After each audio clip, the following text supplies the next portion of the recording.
دوستو، اننت پور گاؤں آج خوشیوں سے نہا رہا تھا۔ ہر گلی، ہر دروازے پر خوشی کی لہر دوڑ رہی تھی۔ شادی کے گیت، ڈھول کی تھاپ اور کہکہوں کی گونج چاروں طرف سنائی دے رہی تھی۔ آج خوشبو کا نکاح تھا۔ پورے گاؤں کی آنکھوں کا تارا، سب کی لاڈلی خوشبو۔ خوشبو کی زندگی آسان نہیں تھی۔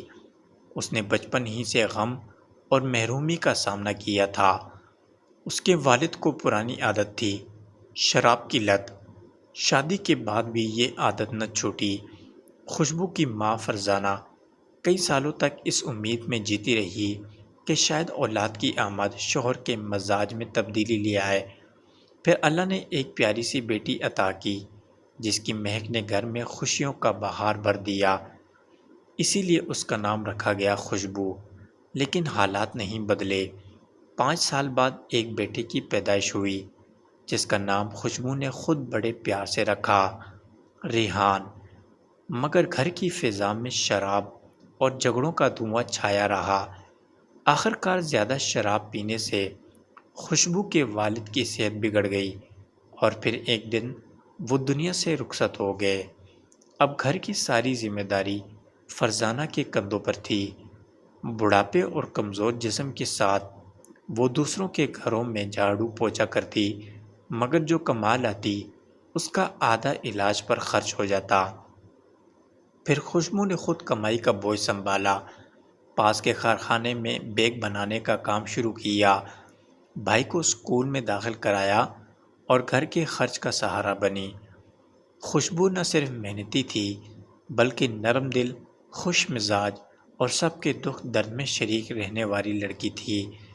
اسی لیے پورا گاؤں اسے بیٹی اور بہن کی طرح چاہتا تھا۔ آج اس محنت اور قربانی دینے والی لڑکی کے لیے خوشیوں کا دن آیا تھا۔ نکاح کے لیے گھر سجا ہوا تھا۔ شام کے 5 بجے خوشبو کو سرخ جوڑا پہنایا گیا۔ مہندی کے باریک ڈیزائن سے سجے گورے ہاتھ سب کی توجہ کا مرکز تھے، مگر کوئی نہیں جانتا تھا کہ یہی مہندی آگے چل کر اس کی زندگی کا خطرناک موڑ بننے والی ہے۔ میوزک میں ہلکی سی ڈراؤنی جھلک شامل۔ رات 8 بجے بارات پہنچی۔ نکاح کی رسم خوش اسلوبی سے مکمل ہوئی۔ جب رخصتی کا وقت آیا تو آنکھیں نم ہو گئیں۔ خوشبو اپنے شوہر عاطف کے ساتھ گاڑی میں بیٹھ گئی۔ گھر کا سفر تقریباً 2 گھنٹے کا تھا، مگر مین روڈ پر ٹریفک جام تھا۔ عاطف نے شارٹ کٹ لینے کا فیصلہ کیا، ایک سنسان جنگل کا راستہ جہاں ایک پرانا قبرستان تھا۔ گاؤں والے اسے خوف کی جگہ کہتے تھے، مگر عاطف پڑھا لکھا نوجوان تھا، جن بھوت پر یقین نہیں رکھتا تھا۔ آدھی رات کا وقت تھا۔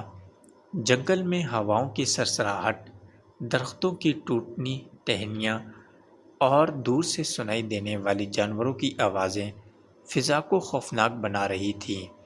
جب گاڑی قبرستان کے قریب پہنچی تو اچانک گاڑی ہچکولے کھانے لگی۔ اسی لمحے قبرستان کا زنگ آلود دروازہ چرچرا کر کھلا اور ایک سفید دھند جیسی روح باہر نکلی۔ خوشبو نے شیشے سے یہ منظر دیکھا اور یوں لگا جیسے وہ روح اس کے اندر سما گئی ہو۔ عاطف نے کچھ محسوس نہ کیا۔ وہ گھر پہنچے، مگر کمرے میں بیٹھتے ہی ایک عجیب واقعہ ہوا۔ خوشبو کے مہندی والے ہاتھوں سے خون ٹپکنے لگا۔ عاطف گھبرا گیا، مگر اگلے ہی لمحے سب غائب ہو گیا۔ پھر خوشبو نے بھاری خوفناک مردانہ آواز میں کہا، اب یہ صرف میرا ہے، اس پر میرا حق ہے، کوئی اسے ہاتھ نہیں لگائے گا۔ اس کی آنکھیں سرخ ہو گئیں اور وہ زور زور سے چیخنے لگی۔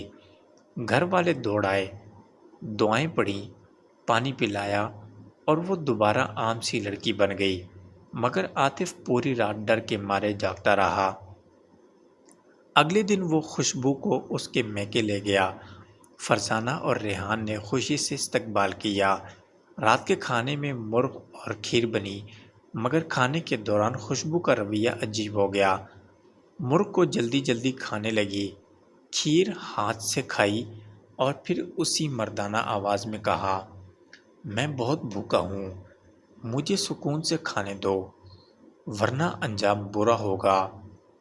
بعد میں واش روم کے آئینے میں اسے اپنا چہرہ نہیں بلکہ ایک خوفناک شیطانی چہرہ نظر آیا۔ وہ چیخ کر بے ہوش ہو گئی۔ ہوش آنے پر اسے کچھ یاد نہ تھا۔ وقت گزرتا گیا۔ 1 مہینے بعد ایک رات جب عاطف قریب آیا تو کمرے میں آگ لگ گئی۔ خوشبو کا جسم جلتے انگارے کی طرح گرم تھا۔ وہ غصے میں بولی، اگر میرے قریب آئے تو پورا گھر جلا دوں گی۔ اب عاطف کو یقین ہو گیا کہ یہ کوئی عام بات نہیں۔ اگلی صبح وہ ماں رسنا کو لے کر قریبی درگاہ گیا۔ بزرگ مولوی صاحب نے قرآن کی تلاوت کے بعد کہا، تمہاری بیوی پر ایک جن کا قبضہ ہے۔ وہ اسی قبرستان کے برگد کے درخت پر رہتا ہے جہاں سے تم اسے شادی کی رات لائے تھے۔ اسے مہندی کی خوشبو اور تمہاری بیوی کے گورے ہاتھ پسند آ گئے ہیں۔ اگر تم لوگ آج نہ آتے تو وہ جلد اسے جنات کی دنیا میں لے جاتا۔ مولوی نے کہا، اسے اسی جگہ لے جانا ہوگا، تب ہی جن کو قید کیا جا سکے گا۔ رات کے 9 بجے عاطف نے بہانے سے خوشبو کو گاڑی میں بٹھایا اور قبرستان پہنچا جہاں مولوی صاحب پہلے سے بیٹھے قرآن پڑھ رہے تھے۔ خوشبو کے اندر کا جن جاگ گیا۔ سرخ آنکھیں، مردانہ آواز، آج تجھے زندہ نہیں چھوڑوں گا مولوی۔ مولوی نے دم کیا ہوا پانی اس پر ڈالا۔ خوشبو زمین پر گر گئی اور جن اپنے اصلی خوفناک روپ میں ظاہر ہوا۔ مولوی نے مسلسل تلاوت کی اور آخرکار جن برگد کے درخت میں قید ہو گیا۔ دھاگا باندھ کر مولوی نے اسے ہمیشہ کے لیے بند کر دیا۔ خوشبو کو ہدایت دی گئی کہ زندگی میں دوبارہ مہندی نہ لگائے۔ اب وہ آزاد تھی۔ کچھ ہی عرصے بعد عاطف اور خوشبو کے ہاں ایک بیٹی پیدا ہوئی اور زندگی سکون سے گزرنے لگی۔ دوستو، یہ تھی مہندی اور موت کی کہانی۔ اگر پسند آئی تو شیئر کریں، چینل سبسکرائب کریں اور کمنٹ میں اپنی رائے دیں۔